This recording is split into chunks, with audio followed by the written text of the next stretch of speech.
Hello, everyone, and welcome to MSUFCU's Financial Education Seminar Series.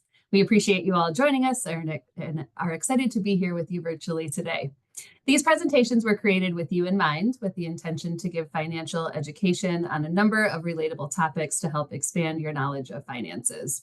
Each event will be hosted by a member of our financial education department or by one of our partners like today, connecting you with resources in our community. We have a number of diverse presentations planned for you this year, and you can explore and register for them by visiting us at msufcu.org/events.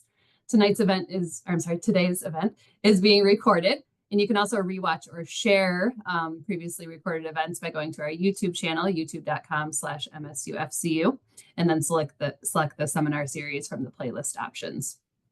You can use the Q&A function at the bottom of your Zoom screen to submit any questions for our presenter, which we'll then address towards the end of the presentation. We'll also provide some additional information and resources in the chat, but please reserve the Q&A panel for your questions. I'm Therese Bacon. I'll be your facilitator today. If you have any technology issues or anything like that, you can go ahead and chat me directly and I'll try to assist with that. So as March is Women's History Month, we wanted to focus on how women can maximize their Social Security benefits for retirement. So allow me to introduce our host, Rhianne Horgan, CEO of Silver. Silver provides members like you with retirement calculators, tools, and education through their platform, Retirement Simplified. Prior to founding Silver, Rhianne worked for 17 years at JP Morgan, where she advised individuals and families on investments, credit, and wealth planning. We're excited to have Rhianne here with us today to help guide us through this very important topic. Welcome, Rhianne. Thanks for being with us again. I'll turn it over to you to introduce yourself to our audience, and then you can go ahead and lead right into your presentation. Thank you so much, Therese. It's great to be here with everyone. As Therese mentioned, it's Women's History Month, and we wanted to take the opportunity today to take a deep dive on Social Security, but as we go through it, really take a lens on some of the specific aspects of Social Security that are particularly important either for you as a woman or for a loved woman in your life, a family member that you might be thinking about. As we go through the conversation today, what I wanted just to start with was introducing the resource that we have that's really a great resource to use after the event, and the platform is called Retirement Simplified. This is a free member benefit that is offered to MSUFCU members, and I wanted to flag it right now because I'm going to be covering a lot of topics as we go through the session today, and I didn't want you feeling like you had to rush to take tons of notes. The good news is that after the session today, you're welcome to create a profile at msufcu.silver.com, and you'll be able to access all this information. So at Retirement Simplified, it's one place where you can go to help you feel confident about your retirement journey. Through Retirement Simplified, you can get your retirement score, which helps you see how long your savings will last in retirement. In particular, helps you estimate your costs of Medicare, your Social Security, paycheck for retirement, as well as helps you understand things like when you retire, how much you spend, where you live, how all that impacts your retirement finances. In addition to having some really great tools and calculators, we have a lot of education that's embedded in the experience. On the Social Security side, the calculators really help you understand your guaranteed lifetime income, help you understand what that inflation protection looks like, spousal benefits, survivor benefits. But we also have a lot of education that helps you go deep on Social Security. And so, again, as we go through today, what I would say is take notes, ask questions, but know that there is going to be this online resource to support you after the event. So why don't we kick off? I wanted just to give you a quick rundown of some of the topics that we're going to cover today. We're going to take a quick step back and talk about how Social Security actually works. We're going to talk about how your marital status may impact your Social Security. There's been some big changes this year for Social Security for public sector employees and teachers. And so we're going to walk through what those new rules are. We're going to talk a little bit about part-time work and how that impacts your Social Security election, because we know a lot of folks do consider working part-time before they retire. We're going to talk about how Social Security is taxed. And yes, I know that's bad news because I think we all think about it as a tax in our paycheck, but it also is taxed when you receive it. And then we'll just end with a couple things, kind of a preview of what's happening in Washington right now, so you get a sense of some of the changes that may come this year with the current administration, and wrap up with some kind of just tips. Along the way, what I would just encourage you to do is drop your questions in the chat. We are going to save time to answer questions, and so want to make sure that you know that we're going to answer your questions. All right, so let's kick it off. So first of all, I think the fact that you've shown up today probably means that you understand that Social Security is, for most Americans, a large part of their retirement savings. Sometimes it's hard to really visualize, how big a savings pool it is because it's, you receive it as a monthly paycheck. But the reality is, for someone that's living 25 to 30 years in retirement, that Social Security paycheck can be worth north of $500,000 over retirement. So the average payment in retirement is about $2,000 a month, which adds up to about $500,000 over retirement. If your benefit is higher, let's say it's $2,500 a month, that means you'll be receiving over $600,000 over the course of your lifetime. So when you think about that in the context of perhaps a 403(b) or a 401(k) or any sort of IRA you have, you can see how valuable this retirement asset is. So I'm going to walk you through some of the basics on how Social Security is calculated because there are a whole bunch of rules and you may know some of them. I'm going to, as we go through this, talk about where things may change also, so you have kind of a sense of that. Today, you receive your full retirement benefits when you're age 67. That's what's called the full retirement age.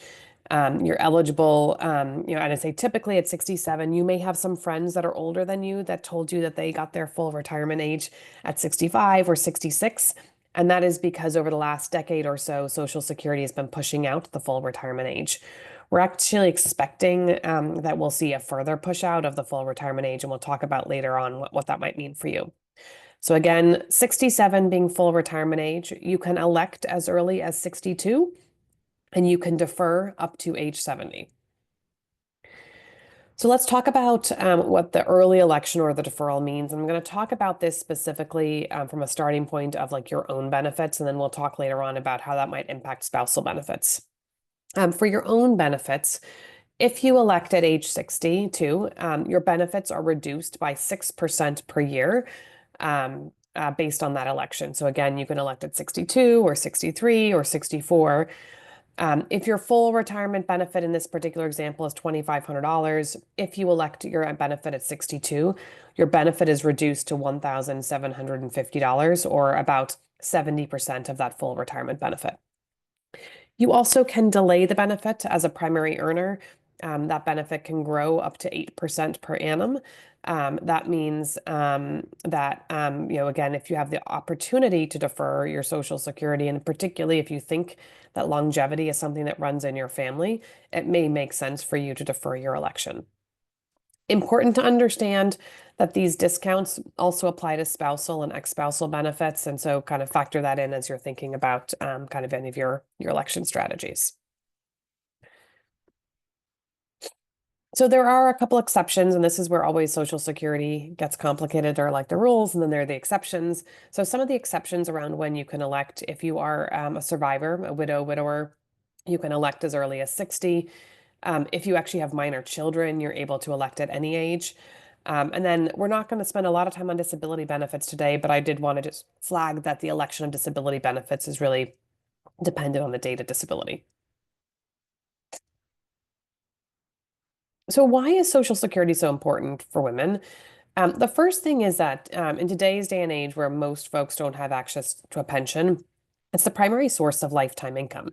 So Social Security continues to pay whether you live to 80, 90, or 100. And this is particularly important for women because we as women are expected to live 3+ years longer than our male partners. And in many cases, because of the age difference that we often have with our partners, we can end up outliving them a pretty significant amount of time. When you look at the stats, what you see is that women are 10 times more likely to receive survivor benefits for Social Security than men. So it is really women that are outliving. And as we go through the conversation today, one of the things I want you to think about is if you are married or in a partnership, really understanding how your partner's decisions around when they elect Social Security could impact you. So let's talk a little bit about marital status and how that impacts your Social Security. So for members that are single, the starting point I would say is that you're eligible for Social Security after you've worked for 40 quarters or 10 years. Social Security captures work on a quarter by quarter basis. So you don't need to work for 40 consecutive quarters. You could work for, let's call it 2 years, take time off, and then work for another 8 years. And again, it's every single quarter if you meet the minimum threshold counts. Your benefit when you're single is calculated based on your highest 35 years worth of earnings. Let's say you only worked for 20 years. What it means is that your 20 years of earnings are thrown into the calculation, and then Social Security adds zeros for the 15 years that you did not work. If you worked for more than 35 years, what Social Security does is they pick your highest earning years.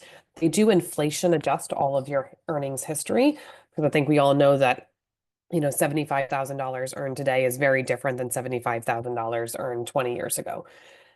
So again, eligibility comes after working for your own benefits after 40 quarters or 10 years. It does not have to be consecutive. So let's talk about members that are married. You also, if you're married, are eligible after working for 40 quarters, or if your spouse has worked for 40 quarters, then your calculation is based on the higher of your 35 years worth of earnings or 50% of your spouse's benefit. So again, depending on what the earnings history is of your spouse versus yourself, you may find that even as you're married, that your benefit is higher, or you might find yourself in a scenario that 50% of your spouse's benefit is higher than your benefit. The concept of spousal benefits also applies to folks that are divorced. So again, if you're divorced, you're eligible yourself after working for 40 quarters, so your own work history. But you're also eligible for an ex-spousal benefit, which is the higher of your benefit or 50% of your ex-spouse's benefit. The key thing here is that you need to have been married for 10 years and not remarried. So the only ex-spousal benefit, so again, once you remarry, the ex-spousal benefit is no longer available to you. One thing I would just say, or I guess 2 points I would just make here is the first is that you're not taking money away from your ex-spouse. They get their full benefit. If they've remarried, they also receive, that new spouse will receive a spousal benefit. But I would flag that there is some inequity here, which is, when you think about divorce settlements and typically a lot of the challenges around divorce settlements is around equitable distribution. What you'll notice here is that one party receives 100% benefit and one party receives a 50% benefit. So important, if you find yourself right now in the position where you are negotiating a divorce settlement, just to really factor in what that Social Security benefit looks like over time, because that difference can be pretty significant when you think about that compounding over time. For folks that are survivors, you're eligible also again based on your own work history. So that again, that 40 quarters. However, the calculation for a survivor benefit's a little bit different than spousal benefits, which is for a survivor benefit, you're eligible for the higher of your benefit or 100% of your spouse's benefit. Now, this is where things get a little bit interesting. So the first thing here again is that it's 100% of your spouse's benefit. I would flag that you're not getting both benefits. It's the higher of yours or the spousal benefit. That means that when your spouse passes, that you as a household go from receiving 2 Social Security benefits to 1. I think that's a shock for a lot of folks because they don't typically see that their spending needs drop by 50%. So important to really factor that in. The second thing is when you think about that 100% of your spouse's benefit, this is where having a conversation with your spouse or partner is really important when you think about your election strategy. As an example, my in-laws have very different expectations of their longevity. My father-in-law has actually way outlived his longevity expectations, so he's in his 80s now, but expected to only live until his 70s. His wife's family, the men and women, live past 100. So she has longevity on her side, and he did not expect to have longevity on his side. He chose to elect Social Security early at 62 because he did not feel like he was going to get to a break even where it made sense to defer Social Security. The challenge is that if his wife outlives him, he has now locked in a lower Social Security benefit for her because she now, when she receives the spousal benefit, will be receiving the amount that he received because of electing at age 62 rather than deferring it. So again, something to really think about as you plan with a partner for Social Security is both what the scenario looks like when you're both living, but also factoring in like how your election might impact your spouse after your death. And, are you comfortable that that early election, for example, provides your spouse with the income that they need in retirement? Let's talk a little bit about non-marital legal relationships. The good news is that Social Security does recognize some non-marital legal relationships. So this would be things like civil unions, domestic partnerships. Typically, they follow the relevant state laws. So depending on your state law and what non-marital relationships are acknowledged, Social Security will follow that local state rule. Important to know that also if you are a survivor of a and in a same-sex partnership, that because some of the state laws have changed over the last decade, if you previously would have been married at the time of your partner's death, but the state didn't allow you to get married, Social Security does actually recognize that partnership and does allow you to be eligible for survivor benefits. So again, something to really keep an eye on, if this fact pattern matches your personal situation. I mentioned all the exceptions. I wanted just to maybe flag a couple items for folks to be aware of when they think about spousal benefits and eligibility. The first thing is that in order to be actually eligible for a spousal benefit, you need to be married for at least a year. So that's the first thing. The second thing is for ex-spousal benefits, you need to have been married for 10 years. So again, a lot of folks need to just be aware of the timing of when that actual divorce settlement is structured to make sure that they can meet that 10-year requirement. And then for survivor benefits, you're eligible if you've been married for 9 months. So again, a couple of different fact patterns just to keep in mind to see whether you're eligible other than the earnings history and marital status.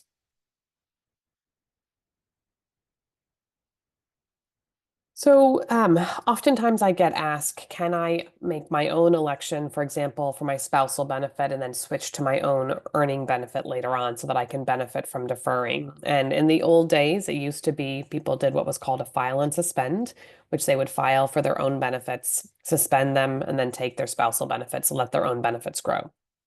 That loophole was shut by Social Security. So again, you may have some friends who are maybe in their 70s, I would say today, who implemented the file and suspend, but that strategy is no longer available. So when you elect Social Security, you're actually triggering both your benefits and the spousal, ex-spousal benefit. So Social Security does the calculation behind the scenes and they decide which benefit they're going to pay you. The one exception is survivor benefits.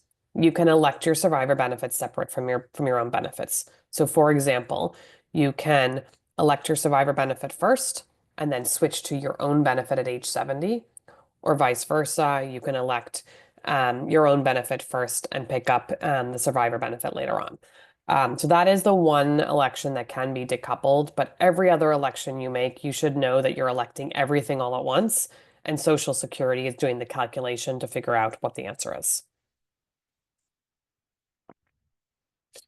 We talked a little bit about being able to maximize your benefit at age 70. And I did want to just flag that there is, again, another set of exceptions here, which is your own personal earned retirement benefit. The maximum is earned at age 70. There is actually no deferral benefit for spousal or ex-spousal benefits. So the maximum benefit you earn is at age 67. So again, understanding whether you think you're taking a spousal benefit or your own benefit, is an important fact pattern to consider when you look at what your actual election age is. So some of you may be familiar with the Social Security Fairness Act. This was an act that was signed by President Biden in January. It repealed what was called the windfall elimination provision and government pension offset. These were rules that impacted teachers and public servants. It didn't impact a lot of folks in Michigan. It did impact a lot of folks in Illinois. But if you perhaps worked in a state like California or Texas or Illinois and then retired into Michigan, these rules would impact you. The short story, let me just tell you when the payments are being made, and then we'll talk about like who's impacted. So the good news is that the payments are actually happening right now. So Social Security is making lump sum payments this month. They've processed about 70% of the payments so far. And those payments hopefully are being direct deposited to your MSUFCU account if you're eligible. And those are the lump sum payments. Next month, you're going to start seeing the new or increased monthly benefits. So let's talk a little bit about what those two rules are so you can think about whether or not it impacts you. The first was called the government pension offset. It meant that teachers and public servants were not eligible for spousal benefits. So the fact pattern here would be you were a teacher in a state like Illinois or Texas or California where teachers don't pay into Social Security. You were perhaps receiving a pension. And what you found out was that when you went to apply for Social Security, that you weren't actually eligible. Now, what those individuals are now fully eligible for a spousal benefit. They're not eligible for their own working benefit because they haven't contributed, but they are now eligible for a spousal benefit. Again, the key thing here is where you worked, not where you live. So if you worked as a teacher in Texas and now live in Michigan, or you worked as a teacher, for example, in Illinois and you now live in Michigan, you were likely impacted by that rule. The second rule that was eliminated as part of the Social Security Fairness Act is the windfall elimination provision. It previously meant that if you worked in the public and the private sector, that you did not get full credit for your private sector work. What that meant, again, is let's say you were a public servant for 15 years, you weren't paying into Social Security, but you were receiving a government pension, and then you switched into the private sector. You needed to work, you didn't get your full credits for your Social Security contribution in the private sector under these old rules. Again, these rules have been eliminated. Again, it really depended on where you worked, not where you live today. So if you lived in a state like Massachusetts, Illinois, California, Texas, who are significantly impacted by these rules, you might find yourself being the beneficiary of a better Social Security payment going forward. So I mentioned a bunch of different states. I just wanted to flag in particular if there's any folks that are teachers. Usually the teacher role is pretty similar to the public servant role. So, if you see a state here that is listed and you are a public servant in that state, it's likely that you are impacted. I will say that, one of the things that's really interesting is that for public servants, it typically is negotiated at the actual collective bargaining unit level. So as an example, in the state of California, there are lots of different collective bargaining agreements. In some of those collective bargaining agreements, folks paid into Social Security, and in some cases they didn't. For teachers, it tended to be statewide. I would say the one exception to that is the state of Texas, where it really depended on the school district whether or not you contributed to Social Security. So today, teachers in 15 states don't contribute to Social Security. The good news now, again, is that if you worked in one of these states, you are now eligible to receive spousal benefits. You previously had not been able to receive them. And again, the payments, lump sum payments, about 70% of them have been made.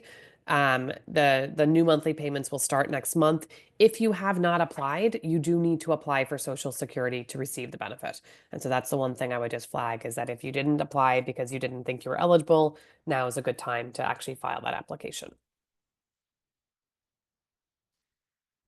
So let's talk a little bit about Social Security and part-time work. What we see is that many soon-to-be retirees are not quitting their job and retiring kind of 100%, but they're often, I would say, gliding into retirement. They're moving from a full-time to a part-time job. And so I wanted just to talk a little bit about kind of how that interacts with Social Security. The first thing I think is important to really understand is what work actually contributes to your earnings history from a Social Security perspective. Work like volunteering, undocumented work, i.e. work where you're being paid cash, unpaid caregivers, and again, these public sector jobs that we talked about, those do not contribute to your earnings history. The only work that contributes to your earnings history is full-time or part-time work where you're either on payroll and you are contributing to Social Security and your company is contributing on your behalf, or you're self-employed and you're contributing to Social Security on your own. The one thing I want to just flag here on the unpaid caregiving is this is a space where women really take the brunt of the responsibility. And I would just encourage everyone to really think about, I think many of us do that for the right reason to support family members, but it often has very significant financial implications on the caregiver. Oftentimes, we see the caregiver leaving work in their 50s to care for an older parent. They understand that they are leaving their job and they're not receiving their income. But what they may not realize is they're also giving up their Social Security credits because every year they don't work, they're not contributing into the system. it often is very hard for these folks then to re-enter the workforce after their caregiving role is complete. And so I would just, again, really encourage everyone to think about kind of unpaid caregiving when one family member is taking the full load, can really have a very significant financial outcome on that one family member who is taking, the full responsibility. So if you're thinking about working part-time, I think one of the things I want to just talk a little bit about is really navigating that kind of age 62 to 67 range, if you're looking at electing Social Security, quote unquote, early. Important to understand that there are these, unfortunately, Byzantine rules from the 1930s that, I guess what I would just say to step back is that, when Social Security was first created, they didn't really expect folks to be working and receiving Social Security at the same time. So there is a rule that basically says that if you earn more than a certain amount, and in this case it's $23,400, if you earn more than $23,400 and you've elected Social Security, that Social Security will cap part of that income. That is if you elect before the age of 66. Between the age of 66 and 67, the cap is in the mid $40,000 range. And then above 67, you're welcome to earn as much as you want, and there'll be no reduction in your Social Security. Important to kind of keep this in mind, if you're thinking about adding some part-time work. The good news is that you will receive your benefits later on. So they're basically withholding it and they pay it back later. But if you are thinking about doing a significant amount of part-time work, you might want to think about whether it makes sense to elect Social Security early or not, or whether you'd be better off actually deferring your Social Security election until you stop working. All right, let's talk about the dreaded topic of taxes. It's kind of that time of year, as I think everyone's probably working on their tax returns right now. And I think many folks are surprised when they hear that Social Security benefits are taxed, because I think for many of us, we think about it as a tax in our paycheck today. But the reality is that up to 85% of your Social Security benefits can actually be taxed at the federal level. So the amount that's taxed is based on what your income bracket is. There actually is a whole special calculation for what income brackets look like. I've just pulled in here the married filing jointly tax bracket, but in the Silver experience at MSUFCU.silver.com, you'll see the single, the marriage filing jointly, married filing separately bracket, so you can take a look at that. What you'll see is there's a graduated tax rate, so depending on how much income you have, there's a different amount of the income that's actually taxed. I do want to flag that taxes are not automatically withheld from your Social Security paycheck. This is really important to know because you might be surprised, after your first year of earning Social Security to realize that you have a tax bill. There is a special automatic deposit form that you can fill in, but it is not part of the standard application. And so just keep that in mind. I talked about federal taxes, and I think for most folks on the phone today, this probably doesn't impact you, but I just want to flag it in case you're thinking about moving, that there are 9 states that actually tax Social Security benefits. The rules vary based on the state. In some states, there are exemptions, below a certain threshold. Other states have some tax credits to offset the Social Security taxation, and other states like Minnesota tax every dollar. So just be mindful that not only is there a federal tax rate associated with Social Security, but there might also be a state taxation. So we're getting close to the end of the prepared comments, and so I'm going to just kind of talk a little bit about what we see happening in Washington today and how things may change. But I wanted just to flag that I see a couple of questions already in the Q&A, but feel free to drop other questions that you have in. The first thing I wanted just to flag for everyone is that every year, Social Security has a cost of living adjustment. So every year, Social Security looks at the inflation for the prior year and they make an adjustment to your Social Security. This past year, the cost of living adjustment was 2.5%. The prior year, that cost of living adjustment was 3.2%. That cost of living adjustment can never be negative. It will only always be a positive number. So that's something just to be aware of. The announcement comes every year in October, and it rolls into your next kind of Social Security payment in the following January. The second thing I just wanted to flag is that, we are expecting to see some changes in Washington with regards to Social Security. As folks may be aware, the Social Security Trust Fund will not be fully solvent post 2035. What does that actually mean? What it means is that there won't be enough money coming in from payroll tax post 2035 to fully pay out the obligations that are due under Social Security. So now that we have one party that controls the White House, the Senate, and the House of Representatives, we are expecting to see some changes to Social Security. Historically, and I want it's going to give you, I'm going to tell you historically how the different parties have voted, and I don't mean this to be political in any way, but just to really kind of share, kind of philosophically, how different parties have looked at Social Security. Historically, I guess what I would say to start with is actually that both parties recognize that Social Security needs to be solvent, right? It is really important for the financial security of America to have a solvent Social Security program. The difference is just how different parties believe that we should solve the problem. So typically, the Democratic recommendations, the Democratic Party recommendations are around increasing taxes on higher income earners. You may be aware that today, if you earn more than about $175,000 a year, that the additional income is not subject to Social Security taxes. However, all of your income is subject to Medicare taxes. So typically, the Democrats' recommendation for solving the financing of Social Security is just to say, well, look, let's apply the Social Security tax to all of your income so that higher income earners are contributing, even more to Social Security. The Republican Party typically takes a different view. Their view is typically around how do they manage actually the amount of payments that are being made. And typically the management of that payments is by changing the full retirement date. And so over the years, we've seen the full retirement age increase from age 65 to 67. And we're expecting that this year that the full retirement age will increase from age 67 to a later age. We know that this is not a kind of a popular outcome because for folks who haven't retired yet, what that actually means is that your benefits are being reduced. A couple things that I would say. The first is that there is nothing to do now. Historically, when Social Security changes these rules, there is no way to game the system. They typically say something like, if you were born before 1962, you were grandfathered into the old rules. And if you were born after 1962, you are now subject to the new rules. So they make it very black and white so that there is no kind of reason to kind of rush and make a decision. I do think the narrative from Washington that we're hearing would suggest that if the full retirement date is changed, that there may also be an elimination of the taxation of Social Security at the same time. So my hunch is that the narrative will be around actually that the change in full retirement date is being offset by the reduction in the Social Security taxes. Again, we don't know what the answer is going to be yet, but I would just say that now that we have one party that is in control of the White House, the Senate, and the House of Representatives, we think it's highly likely that before the midterm elections that we will see some major changes to Social Security. When those changes are being proposed and we have more details, we will certainly be letting you know. We share that information with MSU.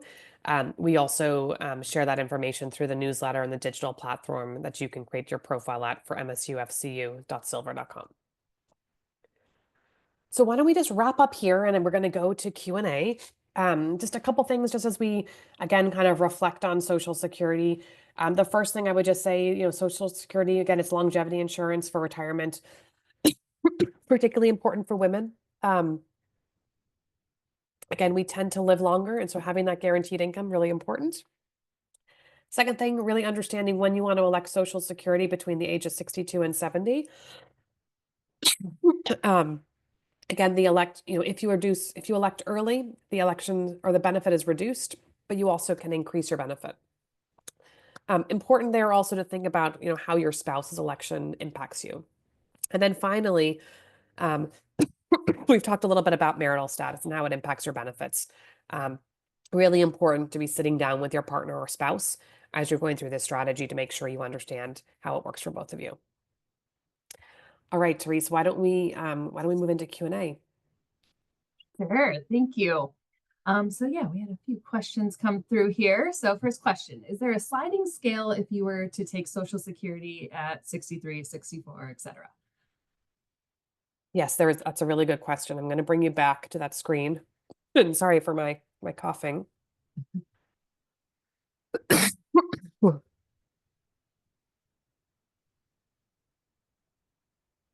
So there is a sliding scale. Again, between 62 and 67, what you can think about is the benefit increases by 6% per year each year that you delay.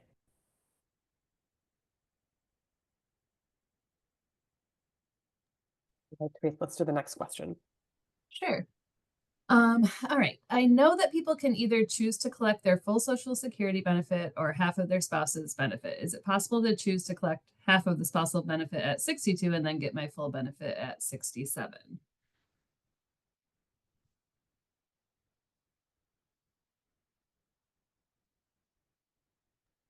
Okay, sorry about that. I put myself on mute for a second Oh, no as I was problem.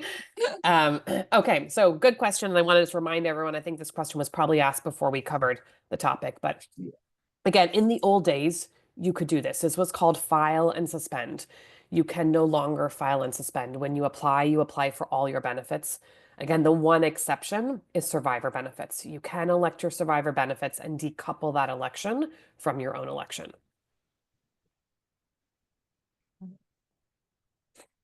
Great. And then last question, which I think you did cover some of this as well, but are educators eligible for Social Security benefits? Yes. Yep. And again, this is where, again, things have really changed. And so I'm going to go back to, oops, sorry, I went a little too far in the deck. Let's go back to these. So under the Social Security Fairness Act, again, we've seen this repeal of the windfall elimination provision and the GPO.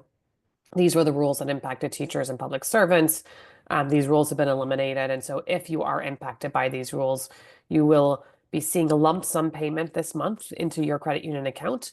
And you'll also start seeing new or increased monthly benefits starting next month. Okay. All right. Well, it looks like that's all the questions that we had popped through. So I did put the link for retirement or for the Silver website, but also you can scan that QR code that's on your screen right now or visit msufcu.silver.com to set up your retirement simplified profile. Provides so much great information. I have one, my husband has one. We are always checking out all your articles and newsletters that you guys send, so it's very helpful. I had my parents sign up, even though they're already into retirement age, but yeah, just so much good information there and just keeping everyone abreast of, all the changes that are going on governmentally and all that right now. So yes, thank you for providing that. And also I just wanted to share with everyone, we have some upcoming seminars that also you might find interest in. I had mentioned in the chat also about Truly Wealth Management. So those are our financial advisors that provide, solutions to our membership here at MSUFCU. But they will be doing a seminar on 3 transitions to retirement. And that will be next Tuesday, March 18th at 6 p.m. at our Farm Lane branch. So if you're in the greater Lansing area, you can feel free to join us for that.